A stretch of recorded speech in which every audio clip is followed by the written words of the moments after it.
YouTube? Danny Staten here on the Daddy Dan blog. I'm flashing back in time. I'm taking a look at a classic illustrated from 1948.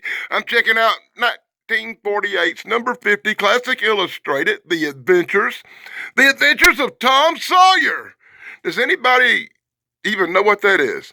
Tom Sawyer, a classic novel, a classic story, and a great movie or two or 20 and a few TV series.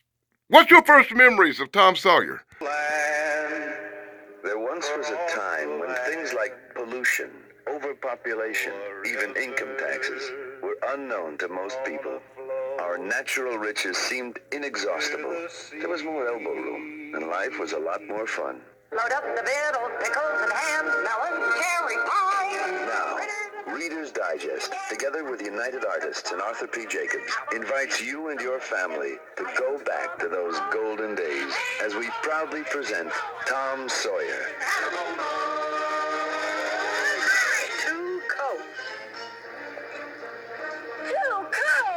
All of it. I mean, when's the last time you swash your bucket full of wash out a mile of fence? Look at him smiling and having a time, and all at my expense.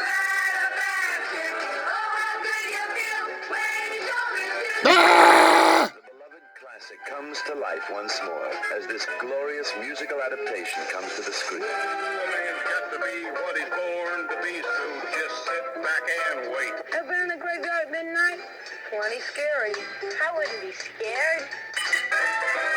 Be it soon or late, he'll be small or great. Tom's home. Man's got to be what he's born to be, so just sit back and wait. Becky, come on! That's our Indian Joe. Kill you, Tom Sawyer! Creepin', kicking up a beat and dance. Creepin', living at the top of the land. Now, Tom, you come up here and tell us exactly what you saw. Doc Robinson fetched up the shovel to shield himself. He accidentally hit Muff on the head and knocked him out cold. An Ensign Joe picked up a big rock and knocked Doc Robinson down into the grave. I heard the doc scream.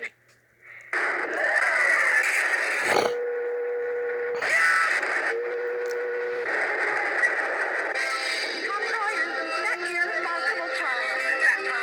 Tom Sawyer, uncool the river, You and your family will share all the warmth, the humor, the adventure, and the characters that only Mark Twain could have created. You'll meet Huckleberry Finn and Polly, Muff Potter, Becky Thatcher, and of course, Tom. And you'll understand why Reader's Digest chose to make Tom Sawyer its first feature presentation. Oh my God, my eyes are burning. That was so disturbing on so many different levels. Well, I don't even think I should do the review now. I think you know the whole story. By the way, that's not the first look at Tom Sawyer I ever got.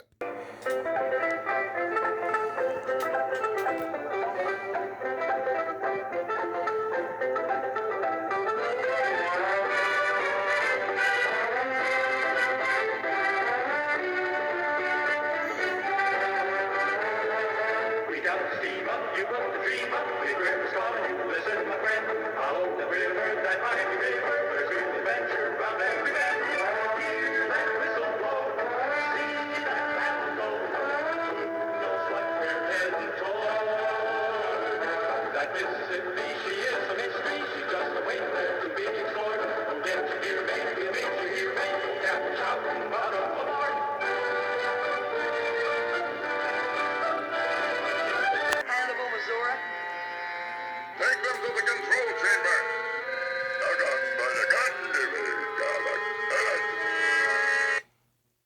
Greetings, fellow classic TV fans. In 1968, 20 episodes of The New Adventures of Huckleberry Finn were produced by the cartoon icons William Hanna and Joseph Barbera. Following their success of the live-action animation combo Jack and the Beanstalk with Gene Kelly, they embarked on an expensive effort to create this weekly show. It starred Michael Shea as Huck Finn, Kevin Schultz as Tom Sawyer, and Lou Ann Haslam, boy did I have a crush on her, as Becky Thatcher. Prior to the beginning of production, Ted Cassidy, who played the villain Injun Joe, claimed he was looking forward to doing the show, further implying that Lurch didn't really give him much of a chance to actually act. Technically ahead of its time, the young actors were introduced to a filming process which would become a standard decades later, namely chroma key, which is acting in front of a green screen, but in this case, it was royal blue.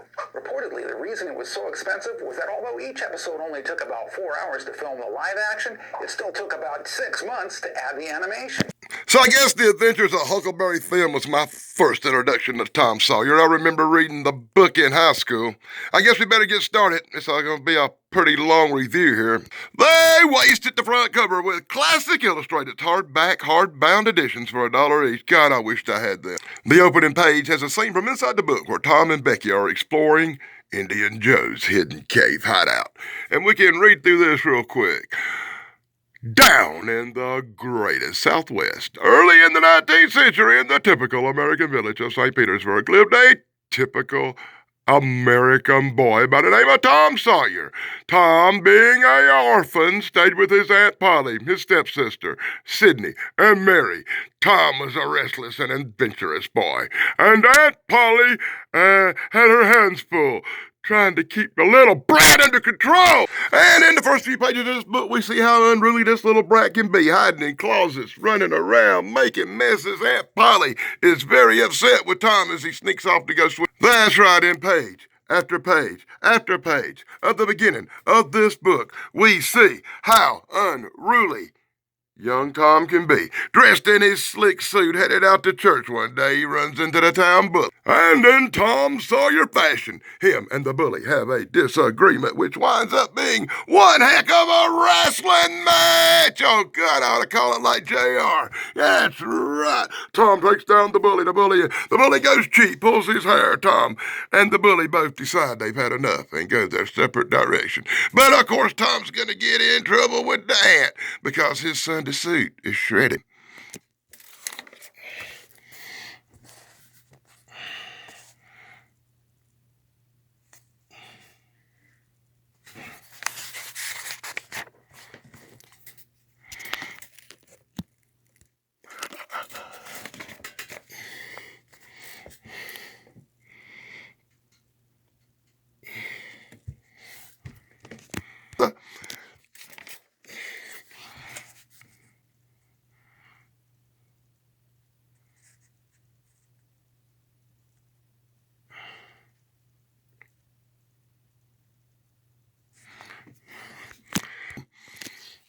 What?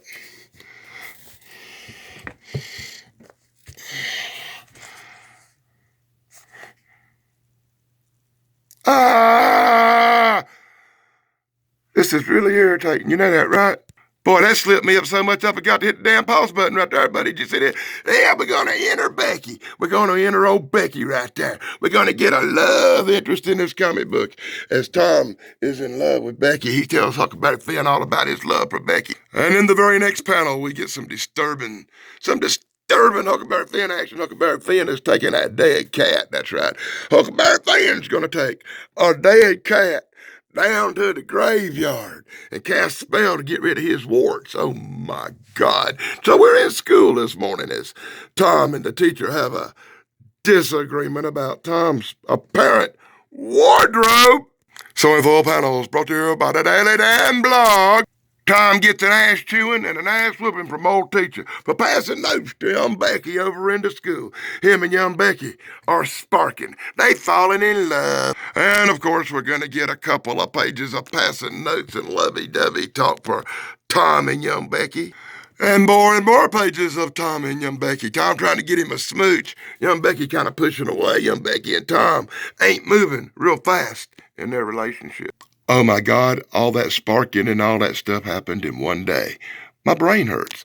And that night, Huck throws some rocks at Tom's window to get Tom out of bed so they can sneak off to the graveyard to perform the dead cat wart removal spell. Oh God. It was during this trip to the graveyard to perform the wart removing spell that young Tom and Huck come up on the grave robbers, Indian Joe and Dr. Goulash.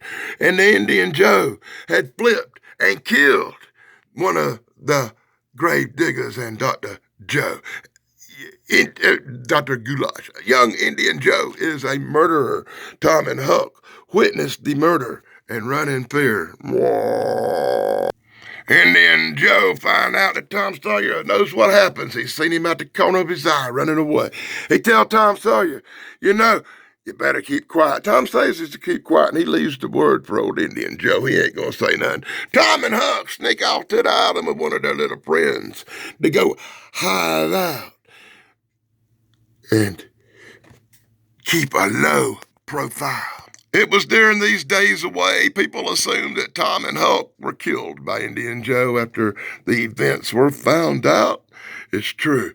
But the young man with them finds out that they think he's dead, and he run back and he tell them, no, they think he's dead, Tom and Huck. So at the service where they are about to lay Tom and Huck's bodies to rest that they don't have, Tom and Huck appear and say, no, we's alive. We was just hiding out in the old swamp. I should have gave everybody in this comic book Mississippi names like Caldy and Buff and Captain Redneck. So if all panels brought to you by the Daddy Dan blog, everybody's overjoyed. They sang in praise that Tom and Huck have returned safely. Oh, God. I don't even know what to do. This book is kind of depressing. It's not exactly the way I remember it back in the day.